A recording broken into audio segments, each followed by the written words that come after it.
Hello, hello, hello. We are back, and today we are talking about what deaf people encounter and experience on the daily or what they come from. So, this will get kind of depressing. I'm sorry, but that's just kind of how it is at this point, and it's sad, and it shouldn't be that way. Um, so to start off, going back to birth, more than 90% of deaf children are born to hearing parents. And the National Institute on Deafness and Other Communication Disorders, the NIDCD, this was a 2014 study. About 96% of deaf children are born to hearing parents.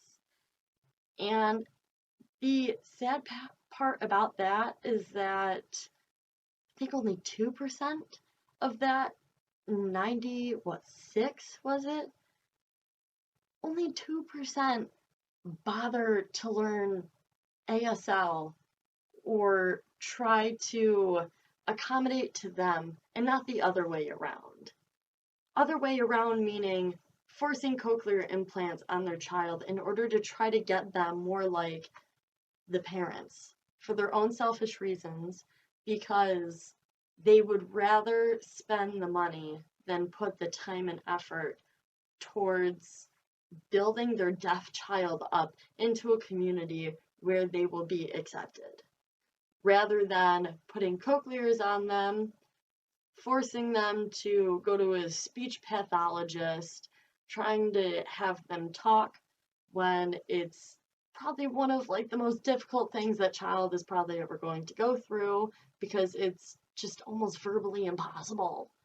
Like if there's just so many things wrong with the situation and it's heartbreaking because as I said, that domino effect of the parent selfish reasons to the cochlear implants to the speech pathology, all of this domino effects to a child that grows up who is looked at as not normal because that child will be forced into a regular public school. That child will be looked at as different and will be treated different because other kids don't know how to react. It's sad that parents would rather change others to their normal than to talk with their kids, to be like, hey, different is okay.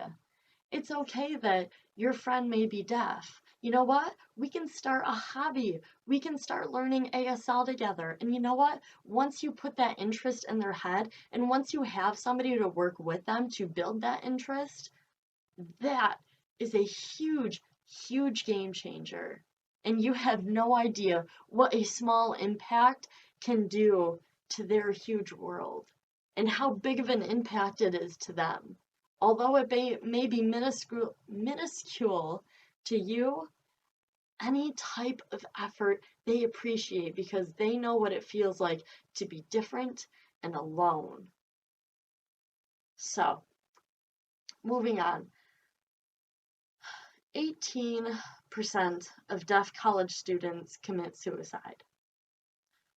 30% of deaf individuals commit suicide in their lifetime. Now, if you take a step back and at the very first video I did, I said about, what was it, 250,000 to about 500,000 individuals, deaf people in America and some Canadians use ASL. So let's just go big or go home. Let's take that 500,000 and now let's take 30% of that 500,000. We are still at a 16,500 plus persons who commit suicide just because they are deaf. Because I'm not just saying people at this point, I'm talking about our freaking government. Our president just got sued because he hasn't had an interpreter with him this entire time. It's sad to know that our New York State Governor, Cuomo, who just also got sued for not having an interpreter when the #1 largest deaf community, Rochester, is the largest deaf community in America, and he does not have an interpreter by his side. That is sad and ignorant. Ignorant. He is only worried about the first and second thought in his head. That second thought doesn't even include people with disabilities or who are deaf or any other ailment that is not considered normal. It's so frustrating. And you know what? This crap happens because these people feel alone. They feel like they're not cared about because people in higher positions don't even think about it. All they care is about money. Let's just get to the point. But we are here to talk about deaf people and the seriousness that comes to their community. So, however, studies did report higher levels of depression and higher levels of perceived risk among deaf individuals than hearing control groups. With all of the examples I just stated, it's sad. The U.S. National Library of Medicine, National Institute of Health, 2007, that quote came from them. As I said, I don't want to just throw random words at you. I want to show you that I've done my research and who I've gotten it from. Another quote is, studies have found that deaf individuals have higher rates of psychiatric disorder than those who are hearing. Again, I have lots of notes, although this may be a short video. But I want to, although this may be a short video, I want to emphasize the seriousness of all of this. I didn't make these videos for shits and giggles. I came to my advisor with this idea that people need to know this information. People need to understand. And just even if it is a second thought in their head, at least that's another step up. The more awareness, that was the word I was looking for last video, awareness. As long as the awareness is out there, as long as that awareness is put in the back of your head, so next time you see an interpreter, you're like, oh, and you point them out. You want to know why? Because you learned something about it. And you understand that an interpreter is connected to another language, and that language is related to culture, and then you can learn about it all. It is a step-by-step process. It's not that hard. And just a little bit of education goes a long way. Why do you think I'm in college? I'm wearing the shirt today. It's K-E-U-K-A, Keuka. I love these shirts though. This was an idea from the ASL Club. Support. Moving on though. So that quote, moving on, wow, man, my tangents are really coming back. So while at the time encountering difficulties in accessing mental health services, this was provided by the Suicide Prevention Resource Center, a 2007 study. As I said, the research on deaf people is small, it is limited, because, again, not many people are just apt to care about a minority group, and it's sad. So, moving on. There is only a 10% chance of a deaf child being born to a deaf family. Sadly, with that simple math, that means about 90% of deaf children are born into hearing families.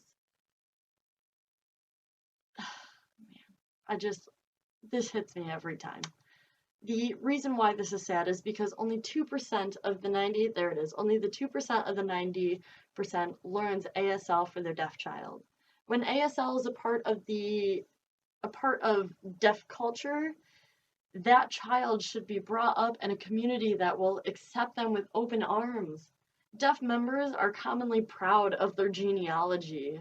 That was one of their traditional prideful examples was bearing children, bearing a deaf child, creating that generation, that next generation that will support, that will be a part, that will understand their community, that will go out there and give information, tell them about deaf people, who they are, that they're not some moody, explosive individuals, that they are expressive, that they are beautiful. Please understand this. Especially with that deaf bloodline continuing to further on generation after generation, those individuals are called deaf elites, some say. Or in other perspectives, deaf grassroots, meaning a deaf person has a deaf child, and that deaf child has another deaf child, and that deaf generation line keeps going. And that, as I said, only 4 to 10% chance that that happens. So the rarity of that happening, that should be kept and used to their benefit, which they do, because there are elites, grassroots out there that stand up in front of crowds and say, it is okay to be deaf. It is okay to live your life. Because the only thing we can't do is hear. I say this like 3 times a video, I swear. It's because I want this to be normal vocabulary for you guys. I want this to be normal conversations in your life. I want you guys to go out there and talk to your friends and families about differences, minority groups, culture, learning another language. Hell, if you're bored, instead of sitting on your phone on TikTok for hours, pick up a few words of a language and then reward yourself with some phone and TV time. I don't care. My goal is to get this to you guys. This is so important. Like, I feel like I shake every video. Oh man, I really can't emphasize how important this is. Not only to me, as you can see, I feel pretty passionate about this, all of these subjects. I want you guys to be just as passionate about the wrongdoings of minority groups and support the groups that thrive, minority groups that thrive. And I want you guys to go out there and realize that and support them. Because without them, our world would be so different. And not in a good way.